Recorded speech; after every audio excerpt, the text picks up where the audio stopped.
গাজীপুরে বকেয়া বেতনের দাবিতে ঢাকা ময়মনসিংহ মহাসড়ক অবরোধ।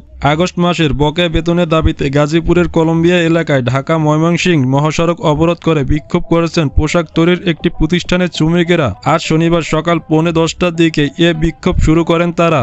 এতে সড়কটি সব ধরনের যানবাহন চলাচল বন্ধ হয়ে যায়। ভোগান্তিতে পড়েন যাত্রী ও সাধারণ মানুষ। খোঁজ নিয়ে জানা গেছে, গাজীপুরের মোগর খাল এলাকার TNZ গ্রুপের 4 থেকে 5টি পোশাক কারখানা আছে। এসব কারখানায় অন্তত 4,000 শ্রমিক কাজ করেন। কারখানাগুলোতে এখনও গত আগস্ট মাসের বেতন বকেয়া আছে। এ নিয়ে কয়েকদিন ধরেই শ্রমিকেরা কর্মবিরতি পালন করেছেন।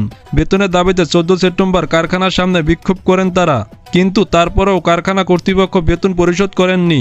এরই জেরে শ্রমিকেরা আজ মহাসড়ক অবরোধ করেন। পুলিশ ও কারখানা শ্রমিকেরা জানান, শ্রমিকেরা আজ সকালে প্রথমে কারখানার সামনে জড়ো হন, সেখানে বকেয়া বেতনের দাবিতে বিক্ষোভ করেন।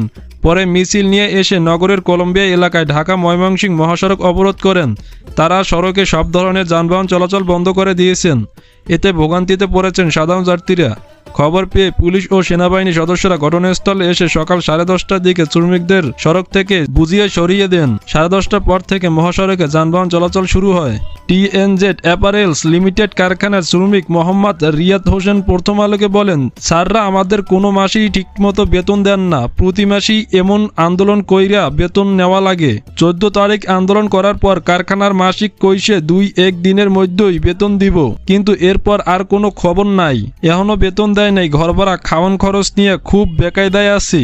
হেল্লাইগা বাধ্য হইয়া আইসগা আমরাও রাস্তায় নামছি। প্রতিনিয়ত আপডেট নিউজ পাওয়ার জন্য আমাদের চ্যানেলটি সাবস্ক্রাইব করে রাখুন।